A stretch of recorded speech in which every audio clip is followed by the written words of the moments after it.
Hello my dear children, good morning to everyone.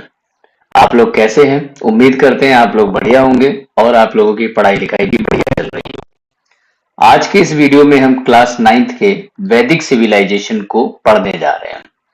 आपका स्वागत है द सिटी टॉपर कन्नौज के परिवार में और आप पढ़ रहे हैं हिस्ट्री राजपूत सर के साथ में। इस वीडियो में आपको कंप्लीट नोट्स मिलने वाले हैं, लाइन टू लाइन एक्सप्लेनेशन मिलने वाली है, जिससे ये चैप्टर आपका पूरी तरह से समाप्त हो जाएगा। बस आपको एक काम करना है, वीडियो पसंद आने पे इसे लाइक कर दीजिएगा और अपने सभी जरूरतमंद दोस्तों को शेयर भी कर। चलिए तो हम शुरू करते हैं अपनी आज की क्लास की पहली स्लाइड। सबसे पहले हम समझने की कोशिश करते हैं कि वैदिक पीरियड है क्या। देखिए, इससे पिछले वाले चैप्टर में हमने पढ़ा था हड़प्पन सिविलाइजेशन, और हड़प्पन सिविलाइजेशन के समाप्त होने के साथ साथ एक नई सिविलाइजेशन, एक नई व्यवस्था शुरू होती है और नए लोगों के द्वारा, जिनका कल्चर रहन सहन पूरी तरह से हड़प्पन सिविलाइजेशन के लोगों से अलग है। इसे नाम दिया गया वैदिक सिविलाइजेशन या वैदिक पीरियड। वैदिक पीरियड को हमने दो पार्ट में डिवाइड किया हुआ है। एक को हमने कहा अर्ली वैदिक और दूसरे को हमने कहा लेटर वैदिक। ये सारी चीजें हम आगे पढ़ते हैं। इस वीडियो को या इस चैप्टर को कंप्लीट करने में मैं दो वीडियो बनाऊंगा। एक वीडियो पार्ट 1 जो ये है और इसका दूसरा पार्ट जो इसके बाद आप लोगों को मिलेगा, क्योंकि एक वीडियो में काफी बड़ा हो जाएगा, इसलिए इसको दो पार्ट में पढ़ेंगे। तो देखिए, यहाँ पर हड़प्पन सिविलाइजेशन के बाद में लगभग 1500 से लेकर के 1000 बीसीई के बीच में एक नई सभ्यता शुरू होती है, जिसे हमने नाम दिया वैदिक सिविलाइजेशन। और वैदिक सिविलाइजेशन में भी इसे हमने अर्ली वैदिक पीरियड का नाम दिया है। और इसके बाद लगभग 1000 से लेके 500 बीसीई तक का जो पीरियड है, इसे हमने लेटर वैदिक सिविलाइजेशन के नाम से जाना है। ठीक है, इस समय तक आयरन टूल्स का पूरी तरह से इस्तेमाल होने लगा था। आयरन टूल्स यहाँ पे हमारी मदद करते थे जंगलों को काटने में। अब क्योंकि आयरन टूल पहले के मुकाबले कॉपर या ब्रॉन्ज के टूल से ज्यादा स्ट्रांग था, तो आसानी थी यहाँ पर पेड़ पौधों को काटने में। तो एक तरह का रेवोल्यूशनरी ट्रांसफॉर्मेशन यहाँ पे देखा गया। Aryans so far nomadic in nature, nomadic nature के थे, नोमैडिक स्वभाव के थे। देखिए, नोमैडिक क्या होता है? नोमैडिक उन लोगों को कहा जाता है जिनका अभी कोई परमानेंट सेटलमेंट नहीं होता है, जो अपने जानवरों के साथ एक जगह से दूसरी जगह पर माइग्रेट करते रहते हैं और एक स्थान पर वो तब तक रहते हैं जब तक कि उनके जानवरों के लिए वहां पर पर्याप्त मात्रा में हरी घास मौजूद है। और जैसे ही उनको उसमें कमी दिखती है तो वो किसी और जगह पर चले जाते हैं। Gradually settled in the Gangetic valley, Ganga और गंगा के आसपास के क्षेत्र में ये लोग धीरे धीरे सेटल होने लगे। लेटर वैदिक एज की जो बात अभी मैंने आपको बताई, लगभग 1000 बीसीई से 500 बीसीई का पीरियड है। और इसी पीरियड में इन लोगों ने स्थायी रूप से रहना सीखा और अपना एक प्रशासन, एक एडमिनिस्ट्रेशन भी डेवलप करना शुरू कर दिया। वैदिक पीरियड में ही वेदों का निर्माण होता है, वेदों को लिखा जाता है, वेदों को बनाया जाता है, वेदों का संकलन किया जाता है। इसलिए इस समय को, इस पीरियड को वैदिक पीरियड के नाम से भी जानते हैं। छोटी सी एक्सप्लेनेशन। अब वैदिक पीरियड में हमें बहुत सारी जानकारियां मिलती हैं, तो वो जो हमें डिफरेंट तरह की इंफॉर्मेशंस मिलती हैं, वो किस पर बेस्ड हैं? तो वैदिक पीरियड की जानकारियां हमें लिटरेरी सोर्सेज से भी मिलती हैं और आर्कियोलॉजिकल सोर्स से भी मिलती हैं। लिटरेरी सोर्स यहाँ पे बहुत इंपॉर्टेंट रोल प्ले करता है। लिटरेरी सोर्स में जो है हम पढ़ने जाते हैं, कई तरह की किताबों को हम पढ़ेंगे। हमने यहाँ पे लिटरेरी सोर्स को भी दो पार्ट में डिवाइड कर दिया है। एक है अर्ली वैदिक टेक्स्ट और दूसरा है लेटर वैदिक टेक्स्ट। अर्ली वैदिक टेक्स्ट में ऋग्वेद आते हैं और लेटर वैदिक टेक्स्ट में बाकी 3 वेद, जो टोटल मिला के 4 वेद होते हैं, और इन वेदों के ब्राह्मणास, अरण्यकास और उपनिषद और भी बहुत सारे टेक्स्ट हैं जो लेटर वैदिक में कंपाइल किए जाते हैं और लिखे जाते हैं। The two periods correspond to the two phases of the Aryan India. इन दो डिफरेंट फेसेस में आर्यन की एक्सपेंशन होती है। फर्स्ट फेज में थोड़ी सी कम होती है, सेकेंड फेज में आर्यन की एक्सपेंशन बहुत ज्यादा होती है। हम उसको भी यहाँ पर स्टडी करेंगे। उससे पहले हम समझने की कोशिश करते हैं वेद। वेद टर्म का क्या मतलब होता है। ठीक है, इस वीडियो को आप लोग ध्यान से देखते रहिएगा। मैं इस वीडियो में बीच बीच में आपसे कुछ क्वेश्चंस भी पूछूंगा, जिसके आंसर्स आपको साथ साथ कमेंट बॉक्स में लिखकर देते रहिएगा। तो यहाँ पे मैं आपसे पूछने जा रहा हूँ कि आपको बताना है कि कितने तरह के या how many Vedas are there. ठीक है, कितने वेद हमारे संस्कृति में माने गए हैं। वेद, वेद का जो मतलब है वो होता है, एक तो संस्कृत वर्ड है और इसका मतलब है वेद, और वेद का भी जो मीनिंग है वो है नॉलेज। यानी सीधे सीधे शब्दों में हम समझें तो वेद का मतलब होता है ज्ञान।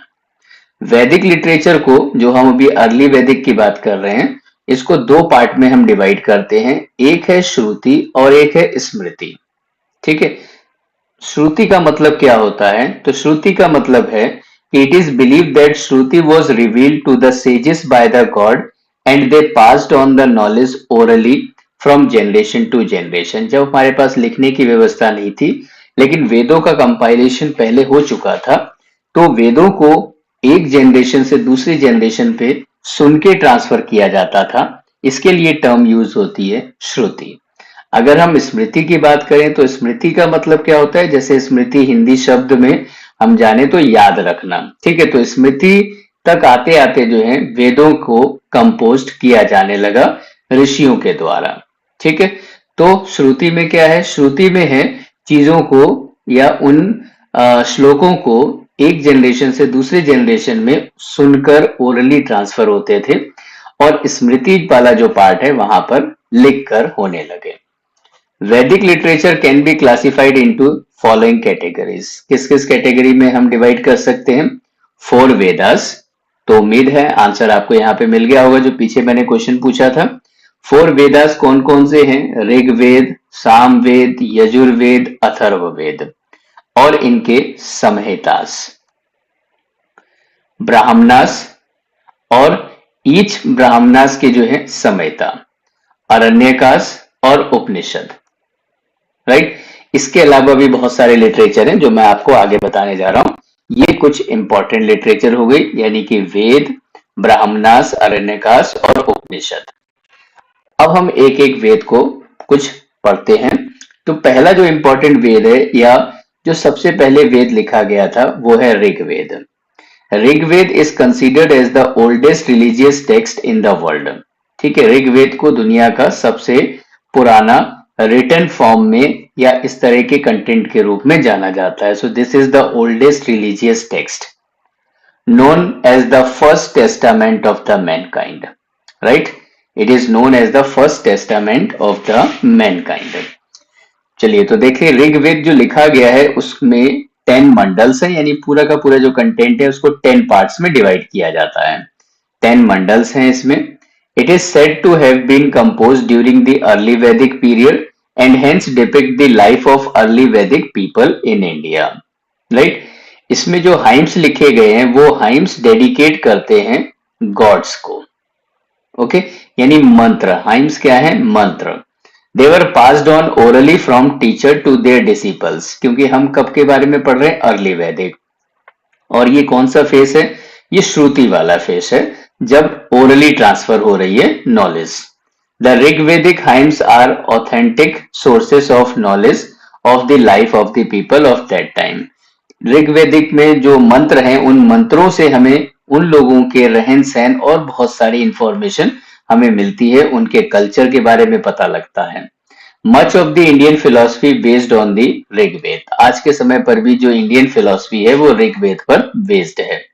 अगर हम बात करें गायत्री मंत्र की, तो गायत्री मंत्र भी ऋग्वेद में पाया जाता है। यहां मैं आपसे एक क्वेश्चन पूछता हूं, आपको बताना है कि गायत्री मंत्र ऋग्वेद के कौन से मंडल में लिखा गया है।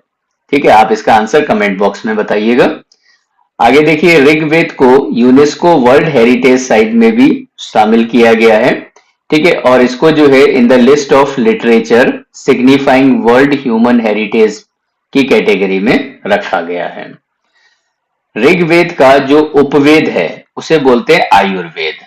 ये टर्म आप अंडरलाइन कर लो। और इसके जो ब्राह्मण ग्रंथ हैं वो है ऐत्रेय ब्राह्मण और कौशिकी ब्राह्मण। ऋग्वेद के जो उपनिषद हैं वो है ऐत्रेय उपनिषद और कौशिकी उपनिषद। इसी तरह ऋग्वेद के जो अरण्यकास हैं वो है ऐत्रेय और कौशिकी। तो इजी है इसको पढ़ पाना। ओके, अब हम इसी तरह से अगले वेद पर चलते हैं और वो है सामवेद। जो वर्ड सामवेद है, इसका जो वर्ड साम है इसका मतलब होता है स्वीट सॉन्ग और द मेलोडी, यानी कि मधुर ध्वन। In this Veda some of the hymns are borrowed from the Rigveda. इसमें से कुछ मंत्रों को ऋग्वेद से ही कैरी फॉरवर्ड किया गया है। The hymns in Samaveda were meant to be sung at the time of sacrifice by the priest. जब प्रीस्ट हवन वगैरह किया करते हैं और वहां पे जब आहुतियां देते हैं, बलि चढ़ाते हैं, उस दौरान इन हाइम्स को पढ़ा जाता है, रिसाइट किया जाता है। सामवेद के अगर उपवेद की बात करें, जैसे हमने ऋग्वेद के उपवेद में आयुर्वेद पढ़ा था, उसी तरह सामवेद का जो उपवेद है उसे गंधर्व वेद बोलते हैं। इसके जो ब्राह्मण ग्रंथ हैं उसमें पंचविश, तांडेय और जैमिनी है। उपनिषद जो है छांदोग्य उपनिषद और केन उपनिषद है। और अरण्यकाश की बात करें तो जैमिनी और छांदोग्य अरण्यकाश है। ठीक है, ये इनके उपवेद, ब्राह्मण ग्रंथ, उपनिषद ग्रंथ और अरण्यकाश ग्रंथ, ये सब इसमें शामिल हैं। ठीक है, ये हर वेद के हैं। फिर इसके बाद हम यजुर्वेद की बात करें, जिसे हमने थर्ड कैटेगरी में रखा हुआ है। Yajurveda it deals with the hymns recited during the performance of the yajnas. ये कह रहे हैं कि इनके जो हाइम्स है यजुर्वेद के, क्योंकि यजुर आपको ये यज्ञ से ही संबंधित शब्द समझ में आ रहा है, तो यजुर्वेद के जो हाइम्स हैं उन्हें यजना के दौरान रिसाइट किए जाते हैं, बोले जाते हैं। The Yajurveda is found in two recension. ये जो है दो पार्ट में पाया जाता है यजुर्वेद। एक को बोलते हैं कृष्ण यजुर्वेद और दूसरे को बोलते हैं शुक्ल यजुर्वेद। कृष्ण यजुर्वेद का दूसरा शब्द बोल सकते हैं ब्लैक यजुर्वेद, या फिर जो है साम यजुर्वेद, या फिर जो है व्हाइट शुक्ल यजुर्वेद को बोलेंगे व्हाइट यजुर्वेद। आपके लिए जो राइट टर्म है वो कृष्ण यजुर्वेद और शुक्ल यजुर्वेद राइट टर्म है। It is full of rituals to be performed publicly और इंडिविजुअली। इसमें क्या हमने पढ़ा, इसके जो रिचुअल्स हैं वो पब्लिकली भी परफॉर्म किए जाते हैं और इंडिविजुअली भी। The hymns in this Veda throw light on the social and religious life of the Aryans. इसमें जो हाइम्स दिए गए हैं ये आर्यंस के सोशल लाइफ और रिलीजियस लाइफ दोनों पर प्रभाव डालते हैं, दोनों के बारे में जो है हमें जानकारी देते हैं। ठीक है, यजुर्वेद के अगर हम उपवेद की बात करें तो उपवेद है धनुर्वेद। यजुर्वेद के अगर ब्राह्मण ग्रंथ की बात करें तो वो है तैत्रेय और शतपथ। ठीक है, उपनिषद भी इनके इसी तरह हैं, तैत्रेय उपनिषद, कांत उपनिषद, श्वेताश्वर उपनिषद, ईश उपनिषद और बृहद्रणायक उपनिषद। और अगर अरण्यकाश की बात करें तो अरण्यकाश में तैत्रेय अरण्यकाश और बृहद्रणायक अरण्यकाश। तो ये देखिए टेक्स्ट, बहुत सारे टेक्स्ट हमें यहाँ पे मिले हैं, जिसको याद कर पाना थोड़ा सा मुश्किल हो सकता है लेकिन असंभव नहीं है। आप इसे बार बार देखेंगे, बार बार पढ़ेंगे तो ये सब आपको बड़ी आसानी से याद हो जाने वाले हैं। ठीक है, अब इसके बाद एक और वेद बचता है, वो है अथर्ववेद। अथर्ववेद बहुत ही स्पेशल वेद है, क्योंकि इस वेद में जितने जादू टोना और जितनी जो है ये मन्नतें, ठीक है, जितना ये सब करना है वो सब इसी में मौजूद है, उसके मंत्र वगैरह इसी में दिए गए हैं। The hymns contain in this Veda deals with the magic and charms. ठीक है, जादू टोना वगैरह होता है। एविल स्पिरिट, एविल स्पिरिट मतलब जो आपकी जो ये होता है कि हम भूत प्रेत के लिए जो मंत्रों का उच्चारण करते हैं, और बीमारियां। ठीक है, अगर किसी को जैसे कहना हो कि उसके घर में जो है लोग बीमार हो जाएं, ऐसी बद्दुआएं देनी हो, तो उसके लिए भी मंत्रों की व्यवस्था अथर्ववेद में की गई है। ठीक है, देखिए most of the hymns are taken from the Rigveda. इसके भी ज्यादातर हाइम्स जो है ऋग्वेद से लिए जाते हैं। और beside the powers of spirit the hymns deal with, ये हाइम्स जो है ज्ञान, नॉलेज पर काम करता है। कर्म, एक्शन, यानी कर्मा मीन्स एक्शन, इस पर काम करता है। और उपासना, इनोवेकेशन, इन्वोकेशन, जिसका मतलब होता है गॉड की प्रेयर करना। ठीक है। Some hymns also deals with medicine for the treatment of various diseases, इसमें भी इनके हाइम्स दिए गए हैं। ठीक है। अगर हम इसके उपवेद की बात करें तो उपवेद शिल्पवेद है, ब्राह्मण ग्रंथ जो है गोपद ब्राह्मण है, और उपनिषद इसका जो है प्रासन उपनिषद, मुंडक उपनिषद और मांडुक्य उपनिषद है। अरण्यकाश में जो है इसका कोई अरण्यकाश नहीं है, इसलिए यहाँ पे लिखा हुआ है नील। ओके, तो ये हो गए हमारा कंटेंट 4 वेदों से संबंधित। तो उम्मीद करते हैं यहां तक आपको बात समझ में आ गई होगी। देखिए, हमने पढ़ा ऋग्वेद, ऋग्वेद के ब्राह्मण ग्रंथ पढ़े, ऋग्वेद के हमने उपवेद पढ़ा, ऋग्वेद का हमने अरण्यकाश पढ़े, ठीक है, उपनिषद पढ़े, इसी तरह से हमने सामवेद के बारे में पढ़ा, हमने जो है यजुर्वेद के बारे में पढ़ा और अथर्ववेद के बारे में पढ़ा। यहाँ आपको किसी भी प्रकार की कोई भी डाउट आ रही हो तो आप जरूर मुझसे पूछिएगा। चलिए आगे देखते हैं। ब्राह्मणास। अब ये ब्राह्मणास क्या है? ये ब्राह्मण एक कम्युनिटी की बात नहीं कर रहे हैं, ये लिटरेचर का नाम है। ठीक है, तो देखिए, written after the Vedas as their simple commentary. तो ब्राह्मणास क्या है? पहले वेद लिखे गए, राइट, फिर वेदों की जो है सिंपल कमेंट्री यानी उनकी सिंपल एक्सप्लेनेशन के लिए जो ग्रंथ लिखे गए उनको नाम दिया गया ब्राह्मणास। ये प्रोज में लिखे जाते थे। ठीक है, प्रोज में इनको लिखा गया। They explain the social and religious importance of the rituals as well as the values of sacrifice. The Brahmanas are the great historical value. Historically देखें तो ब्राह्मण हमें बहुत important information provide कराते हैं। And each Veda have several Brahmanas. अभी पीछे हमने पढ़ा ही है, हर वेद के ब्राह्मण ग्रंथ हैं। देन अरण्यकाश की बात करें, अरण्यकाश क्या है? अरण्य होता है जंगल, तो ये अरण्यकाश जो है फॉरेस्ट बुक्स हैं। फॉरेस्ट बुक्स का मतलब क्या हुआ? ऐसी बुक्स जिनमें इंफॉर्मेशन दी जाती है कि जंगल में जो लोग रहते थे यानी कि हर्मिट, स्टूडेंट वगैरह, उनका रहन सहन कैसा था, इसलिए इन किताबों को कहा गया अरण्यकाश। Written for the guidance of hermits and the students living in the forest. They form the concluding part of the Brahmanas. Concluding part of the Brahmanas means ब्राह्मण, जो ब्राह्मण ग्रंथ है उसी का और फर्दर मैसेज इसमें दिया जाता है। Their main theme are mysticism and the philosophy. ठीक है, तो माइस्टिक और फिलोसफिकल आइडियोलॉजीज इसमें दिए गए हैं। आपको यही सब इसमें लिखना होगा जब भी आपसे क्वेश्चन पूछा जाएगा इससे संबंधित। चलिए, तो इसके बाद हम पढ़ते हैं उपनिषद के बारे में। तो वैसे ही जो है हर वेद के उपनिषद भी है। उपनिषद क्या है? ये फिलोसफिकल कमेंट्रीज हैं।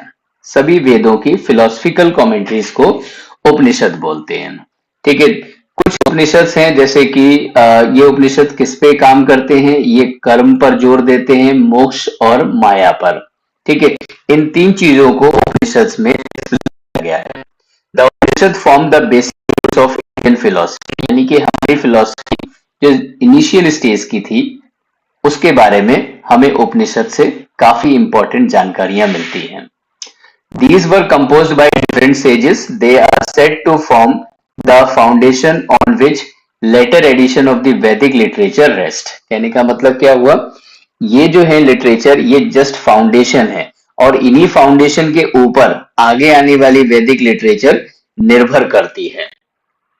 तो यहां तक आपको बात समझ में आ गई होगी। कुछ इंपॉर्टेंट उपनिषद को देख लेते हैं। तो एक है छांदोग्य उपनिषद, फिर है केन उपनिषद, और फिर उसके बाद है ऐत्रेयी उपनिषद और तैत्रेयी उपनिषद। ठीक है, ये कुछ है। इसके अलावा जो है बहुत सारे और भी उपनिषद यहाँ पर मौजूद हैं। चलिए, इसके बाद जो है हम बात करते हैं अगली स्लाइड की। अब कुछ एलाइड वैदिक लिटरेचर। एलाइड वैदिक लिटरेचर का मतलब क्या हुआ? जो और आगे जाके लिखी गई और जो इन्हीं के साथ जुड़ी हुई है, इन्हीं से संबंधित हैं। ठीक है, तो ऐसे ही एलाइड वैदिक लिटरेचर में एक लिटरेचर का पार्ट आता है जिसे बोलते हैं वेदांग। इसको आप हिंदी में समझने की कोशिश करें तो इसका मतलब होता है वेदों का अंग, यानी parts of Vedas. So they deal with the ways in which the Vedas ought to be chanted. ये किस बारे में काम करते हैं कि एक्चुअली वेदास को गाया कैसे जाएगा। ठीक है, वेदास के जो हाइम्स है उन्हें गाया कैसे जाएगा, उस पर जोर देने वाला पार्ट है वेदांग। वेदांग जो है ये 6 पार्ट में डिवाइड होता है। ठीक है, Vedang deal with the 6 parts, और वो क्या क्या है? पहला है pronunciation, grammar, etymology, metrics, rituals, and astronomy. ठीक है, 1 2 3 4 5 6 इस पर ये काम करता है वेदांग। ठीक है, यानी कि जो वेदांग हैं उनको 6 पार्ट में डिवाइड किया गया है और वो 6 पार्ट इस प्रकार हैं: pronunciation, grammar, etymology, metrics, ritual and astronomy. इसी तरह से जो है अगला जो सूत्र है वो है, या अगला जो लिटरेचर है वो है the sutras. Sutras are divided into 3 groups. 3 groups में सूत्रों को डिवाइड किया गया है। एक कहलाता है स्रोत सूत्र, ठीक, जो काम करते हैं यजना और सेक्रीफाइस में, ये सहायक होते हैं। एक है फिर उसके नंबर 2 है ग्रह सूत्र या फिर जो है समझ सूत्र, जिसका कनेक्शन होता है या जिसका लेना देना होता है फैमिली लाइफ से संबंधित, नाम से पता लगता है ग्रह सूत्र। और फिर एक है धर्म सूत्र। धर्म सूत्र क्या होता है? ये रूल्स ऑफ कंडक्ट पे काम करता है। ठीक है, लोगों का आचरण कैसा होना चाहिए, ठीक है, धर्म के अनुसार होना चाहिए। बात समझ में आ गई होगी। ठीक है, चलिए तो आगे बढ़ते हैं और जरा कमेंट बॉक्स में अब लिख करके मुझे बता दीजिए कि उपनिषद किससे डील करते हैं। ठीक है, या उपनिषद बेसिकली क्या मौजूद है, क्या कंटेंट है। चलिए देखते हैं कितने लोग जो है इसका आंसर दे पाते हैं। अब इसके बाद हम बात करते हैं उपवेद, है ना। चारों ही जो है वेदों के उपवेद हमने पढ़े थे। आयुर्वेद किसका उपवेद है? ऋग्वेद का। धनुर्वेद किसका उपवेद है? यजुर्वेद का। गंधर्व वेद किसका उपवेद है? सामवेद का। शिल्प वेद किसका उपवेद है? किसका है? अथर्ववेद का। ठीक है, चलिए तो इसके बाद आगे बात करेंगे दर्शंस। ठीक, ये भी जो है रिटन फॉर्म में हमें मौजूद मिलते हैं दर्शन के नाम पे। तो दर्शन को हम 6 पार्ट्स में डिवाइड करते हैं। हमारे यहाँ पे 6 दर्शन है। दर्शन समझते हैं ना, फिलॉसफी, राइट। तो इसको हिंदी में बोलते हैं 6 होने की वजह से कहते हैं षड दर्शन। ये क्या क्या है? एक है वेदांत, एक न्याय, एक है वैशेषिक, सांख्य दर्शन, योग दर्शन और मीमांसा। इस तरह से जो है 6 दर्शन हो गए, इनको षड दर्शन कहते हैं। ये आपको एज इट इज ऐसी नेम के रूप में याद करना है, दैट्स इट, इससे ज्यादा नहीं करना होता है। इसी तरह एक और लिटरेचर आती है जिसको बोलते हैं धर्मशास्त्र।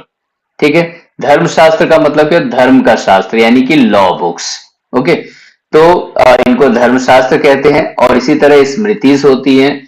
स्मृतिस और धर्मशास्त्र को जो है इकट्ठा मिला दिया जाता है, तब ये पूरा मिलकर के कहलाता है धर्मशास्त्र।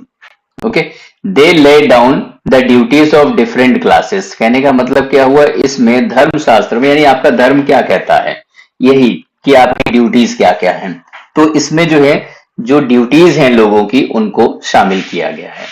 धर्मशास्त्र में एक एग्जाम्पल आता है मनुस्मृति। मनुस्मृति एक लॉ बुक है जिसको हिंदू कोड ऑफ लॉ बोला जाता है। ठीक है, जो यहाँ पर काम करती है वर्णा सिस्टम पर और आश्रम व्यवस्था पर, अपने रूल्स रेगुलेशंस को बताती है।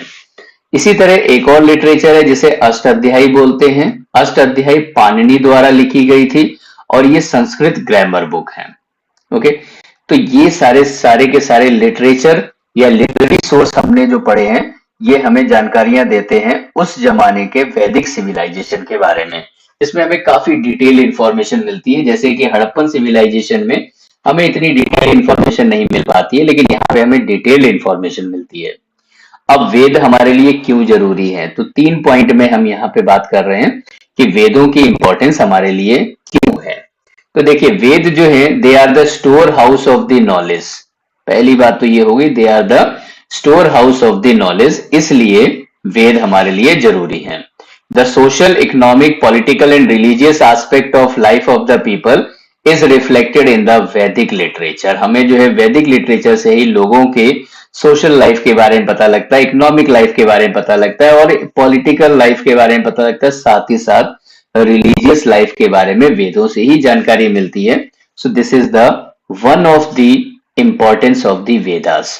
सेकेंड इंपॉर्टेंस की अगर हम बात करें तो इसमें लिखते हैं the Vedas are a valuable source of information on various subjects like music, medicine, history, philosophy, grammar, matrix, astronomy, art and architecture.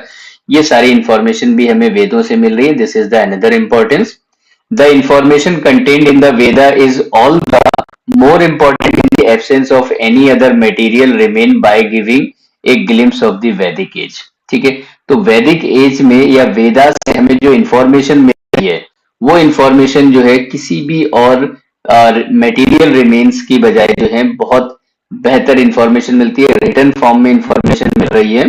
ठीक है, तो ये आपकी थर्ड इंपॉर्टेंस के रूप में लिखा हुआ है। तो इन 3 पॉइंट्स के थ्रू जो है आप अपनी बात को रख सकते हैं। चलिए अब हम बात करते हैं एपिक्स। ठीक है, एपिक्स का मतलब होता है महाकथाएं, जो कथा है।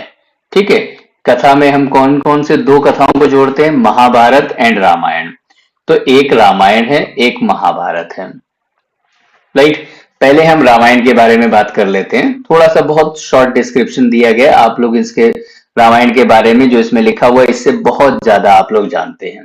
ठीक है, अब जितना डिस्क्रिप्शन है उसको पढ़ लेते हैं। तो रामायण को जो लिखा गया था वो महर्षि वाल्मीकि के द्वारा लिखा गया था। ओके, फिर इसके बाद में जो है the story of Ramayana revolve around the Lord Rama and the abduction of his wife Sita by the demon king Ravana. The battle between the Rama and the Ravana जो सिंबॉलिकली किस पर है, ड्यूटी, डिवोशन एंड लव। ठीक है, इस बैटल में क्या दिख रहा है, duty, devotion and love shown by the brother is told in detail. Rama was the eldest of 4 sons of Dasharatha the ruler of Ayodhya who had 3 queens. Rama was the son of the eldest queen जिनका नाम था Kaushalya and was the higher apparent यानी उत्तराधिकारी थे सिंहासन के। After Rama was married to Sita, Sita से marriage हो जाने के बाद में उन्हें राजा बनना था, लेकिन एट दिस जंक्चर इसी समय पर जो है किंग दशरथ अदर क्वीन जिनका नाम था कैकेयी, उन्होंने अपना एक गेम खेल दिया और अपने पुराने किए हुए प्रॉमिस का वास्ता देते हुए जो है कैकेयी ने अपने बेटे भरत के लिए किंगडम मांग लिया और साथ ही साथ जो है राम को वनवास के लिए भेजने का आदेश पारित करवाया। राम अपनी वाइफ सीता के साथ और ब्रदर लक्ष्मण के साथ जो है जंगल में 14 वर्ष के लिए निकल जाते हैं। इस बीच में जो है वो सन्यासी बनकर रह रहे होते हैं, पर रावण जो राक्षस राजा था वो राम की पत्नी सीता का अपहरण करके लंका में लेकर चले जाते हैं। राम यहाँ पे सुग्रीव से हेल्प लेते हैं, हनुमान से हेल्प लेते हैं और उनकी मदद से राम ओशियन पार करते हुए श्रीलंका में पहुंचते हैं और वहां पे रावण के साथ युद्ध होता है और रावण को हरा देते हैं। Ram then along with Sita and Lakshman वापस आते हैं अयोध्या में। इस दौरान जो है उनका 14 साल का वनवास भी पूरा हो जाता है और उसके बाद उन्हें राजगद्दी भी मिल जाती है। ये छोटी सी इंफॉर्मेशन है रामायण के बारे में। अब हम महाभारत के बारे में भी थोड़ा सा पढ़ लेते हैं। महाभारत जो है वेद व्यास के द्वारा लिखा जाता है। महाभारत को संस्कृत भाषा में लिखा गया है। जब महाभारत लिखी गई थी तो उस समय स्टार्टिंग फेज में इसको जय कथा के नाम से जाना जाता था। ठीक है, फिर इसके बाद जो है इसमें और ज्यादा श्लोकों को जोड़ा गया तो subsequently it came to be known as Bharat. फिर उसके बाद इसको भारत के नाम से जाना गया because it contains the story of descendant of one of the earliest Vedic tribe called the Bharat. Right? The final compilation came to be known as Mahabharat. फिर उसके बाद उसमें और भी श्लोकों को जोड़ा गया और उन श्लोकों को जोड़ने के बाद में इसको कहा गया महाभारत। इसका एक हिस्सा भगवत गीता भी है जिसमें लॉर्ड कृष्ण अपनी एक अपने जो है वक्तव्य में ड्यूटी को इंपॉर्टेंस देते हुए कर्म के ऊपर अपना वक्तव्य देते हैं। तो which forms a part of the Mahabharata is one of the most popular religious text considered sacred by many people in India. Hindus के लिए ये बुक जो है भगवत गीता एक पवित्र बुक है, सेक्रेड बुक है। The interest of the self might conflict with duty and whenever there is such a conflict the Bhagavad Gita gives the answer. ऐसा माना जाता है कि अगर कहीं पर भी किसी भी तरह का कंफ्लिक्ट हो, किसी भी तरह की आशंका हो तो भगवत गीता में हमें उसका जवाब मिल जाता है। It teaches that the soul is immortal. इसका एक मेन मैसेज है कि आत्मा अमर है जो कभी नहीं मरती है। दोनों एपिक्स को पढ़ने के बाद में हमें बहुत सारी जानकारियां उस समय के लोगों के बारे में पता लगती है। तो उसी का अगला पार्ट है इंपॉर्टेंस ऑफ दीज एपिक्स। तो ये एपिक्स हमारे लिए क्यों जरूरी हो सकती है? तो हम कहते हैं कि ये एपिक्स हमारे लिए इसलिए जरूरी है क्योंकि ये एपिक्स जो है एक मेन सोर्स ऑफ इंफॉर्मेशन है जो हमें उस समय के पॉलिटिकल इंस्टीट्यूशन के बारे में बताता है कि किस तरह से राजा महाराजा होते थे, क्या उनकी ड्यूटी होती थी, उनका एडमिनिस्ट्रेशन एरिया क्या था, वो टैक्सेस कितना लेते थे, ये सब जानकारी हमें रामायण महाभारत से पता लगती है। उनके सोशल कल्चर के बारे में और उनके जो है रिलीजन के बारे में हमें एपिक के थ्रू जो है पता लग रहा है। तो एक इंपॉर्टेंस तो एपिक्स की ये हो गई। दूसरी इंपॉर्टेंस की अगर हम बात करें तो they provide information on various Aryan kingdoms, their armies and the weapon they used. ठीक है, आर्यन किंगडम के बारे में हमें पता लगता है और जो आर्मीज और जो वेपन वगैरह यूज कर रहे हैं उसके बारे में हमें पता लग रहा है। क्षत्रिय यहाँ पर एक कम्युनिटी थी, ठीक है, जिसका काम होता था अपने कंट्री के डिफेंस की रिस्पॉन्सिबिलिटी क्षत्रियों को दी जाती थी। They believe that death on the battlefield was the noblest act in the life of a warrior. Kshatriya यानी कि वॉरियर, और युद्ध करते दौरान अगर उनकी मृत्यु हो जाती है तो उनका अपना जो क्षत्रिय धर्म है उसके हिसाब से this is the noblest act in their life, ये सबसे अच्छा कार्य होता है।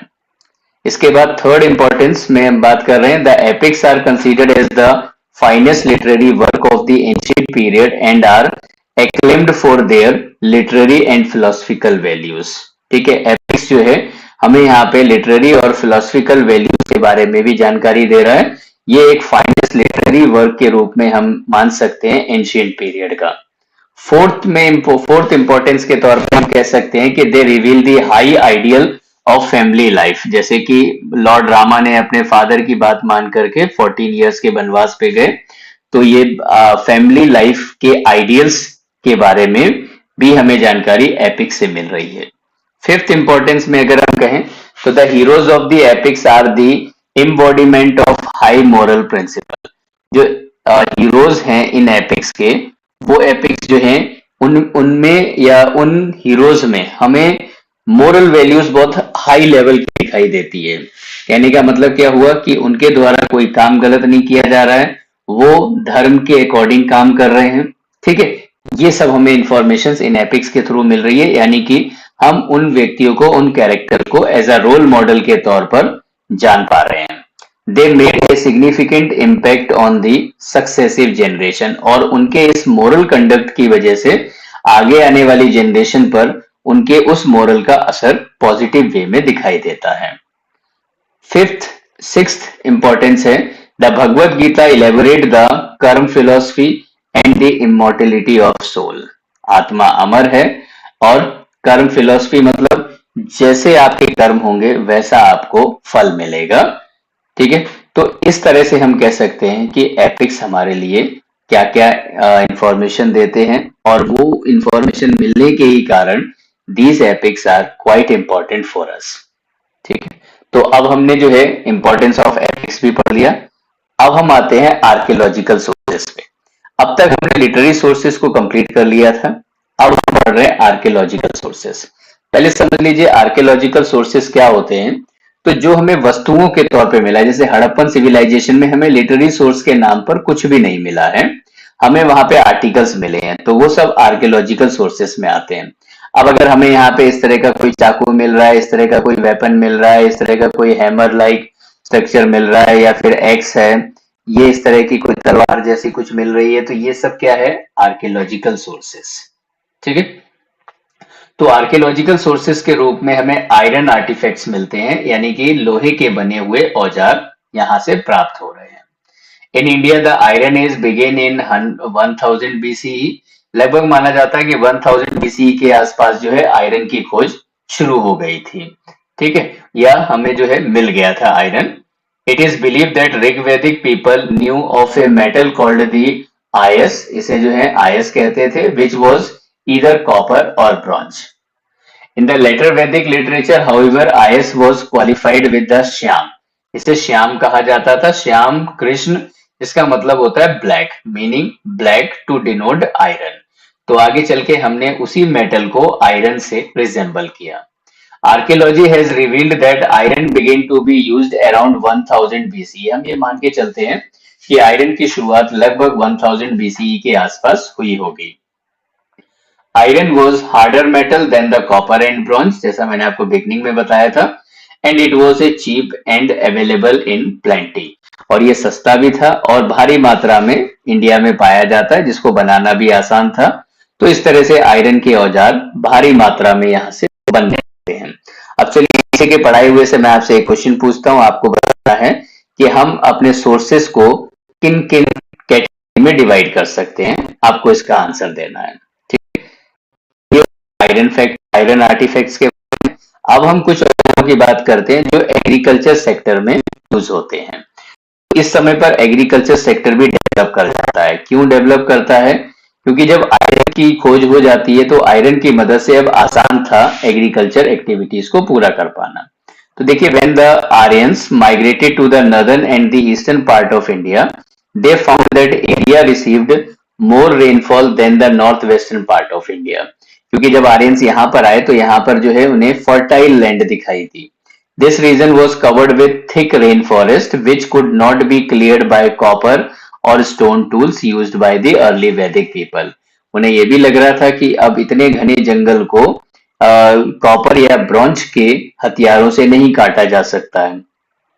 तो but by using the iron tool they were able to clear the dense rainforest and convert forest land into the cultivable land. इन्होंने इन्हीं हथियार की मदद से, आयरन की मदद से उस डेंस रेन फॉरेस्ट एरिया को काट करके और उसे कल्टीवेबल फॉरेस्ट लैंड में कन्वर्ट कर दिया with the use of iron plug head.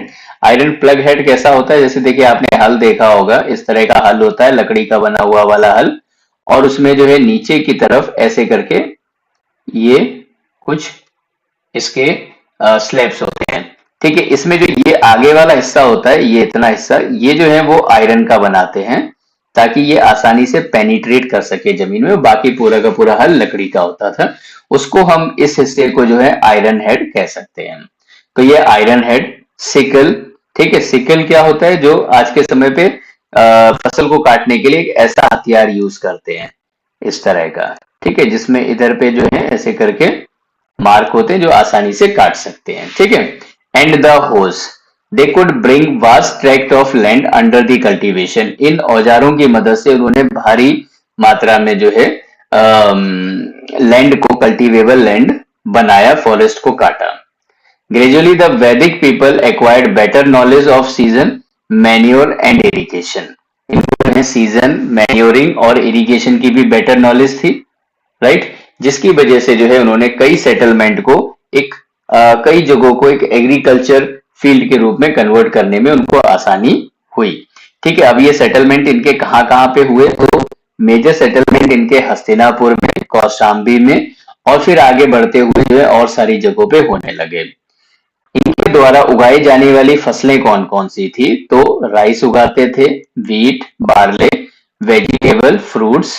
Not only improve the standard of living of the peasants, but also enable them to spare some part of their produce for the chiefs, princes, priests and artisans.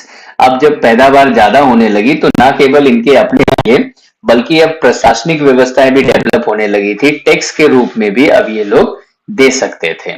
ठीक है, chiefs को, princess को, पुजारियों को, और जो artisans हैं, जो नॉन एग्रीकल्चर एक्टिविटी में काम करते हैं, वो उनको भी अनाज के बदले सामान लिया जा सकता था। बार्टर सिस्टम यहाँ पर भी ज्यादा मात्रा में प्रचलित था, और यहाँ जो करेंसी यूज होती थी, अभी हम आगे बात करेंगे निष्का, ठीक है, उसका इस्तेमाल किया जाता था, राइट?